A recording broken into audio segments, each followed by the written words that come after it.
Assalamu alaikum wa rahmatullah et bienvenue dans cette nouvelle leçon d'arabe. Aujourd'hui, nous allons découvrir l'annexion qu'on appelle en arabe al-idafa, une règle essentielle de la grammaire arabe qui permet d'exprimer la possession ou l'appartenance, comme dans les expressions le livre de l'étudiant ou la maison de l'homme.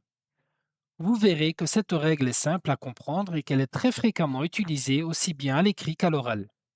Si vous appréciez ce type de cours, pensez à vous abonner à la chaîne et à laisser un j'aime afin de ne manquer aucune leçon et de soutenir ce travail. Et si vous souhaitez apprendre l'arabe, le Coran ou les règles de tajwid avec un accompagnement régulier, vous trouverez toutes les informations pour rejoindre nos cours dans les commentaires épinglés. Barakallahu fikum. Qu'est-ce que l'annexion? L'annexion, qu'on appelle en arabe al-idafa, est une construction qui indique une relation de possession ou d'appartenance entre deux mots. Le premier mot est appelé mudaf. Il désigne ce qui est possédé. Le deuxième mot est appelé mudafun ilayh. Il désigne celui qui possède. En français, par exemple, cela correspond à la maison de l'homme. Donc, la maison est ce qui est possédé et l'homme, c'est celui qui possède. Ou alors, le livre de l'étudiant, le livre est ce qui est possédé et l'étudiant est celui qui possède. Le premier mot, qu'on appelle le mudaf, ne sera jamais précédé de l'article défini elif et lam et ne portera jamais de double voyelle tanwin. Le deuxième mot, qu'on appelle le mudafun ilay, devient au cas grammatical majrour suite à l'annexion. Il portera donc en général une kasra si c'est un mot au singulier, sauf les exceptions. Nous allons maintenant voir quelques exemples.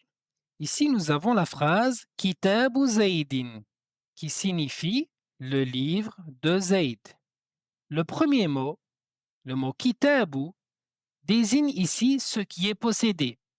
On va l'appeler en arabe Mudaf. Ce premier mot-là ne portera jamais de elif et de lam et jamais de tanwin. Donc c'est pour cette raison que nous dirons kitabu et non pas el kitabu ni kitabun, toujours sans elif lam et sans tanwin, kitabu.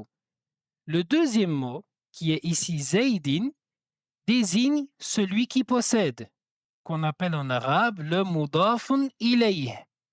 Ici, le mudafun ilayh, il sera toujours au cas grammatical majrour. Cela signifie qu'on va toujours lui mettre une kasra à la fin si c'est un mot singulier, sauf les exceptions.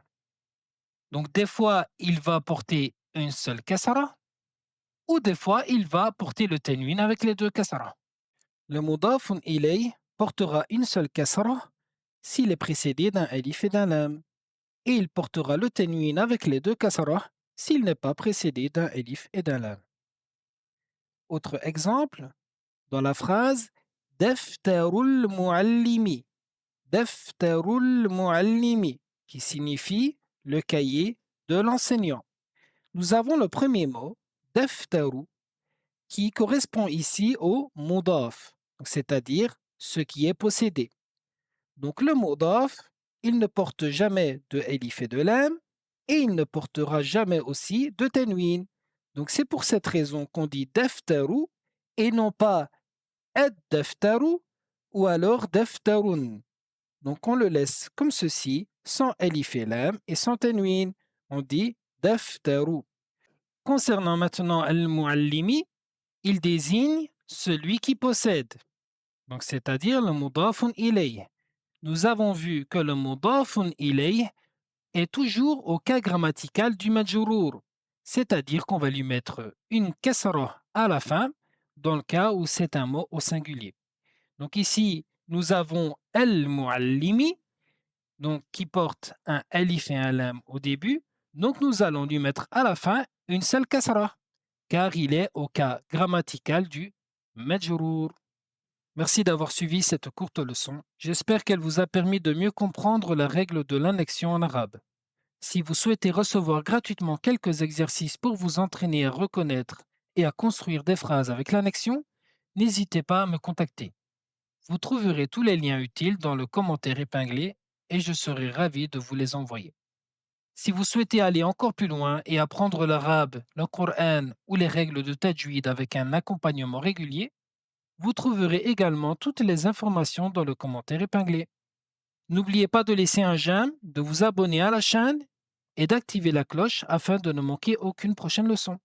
Que Allah Ta'ala vous récompense pour votre soutien. À très bientôt pour une nouvelle leçon, Inch'Allah. Wassalamu alaikum wa rahmatullah.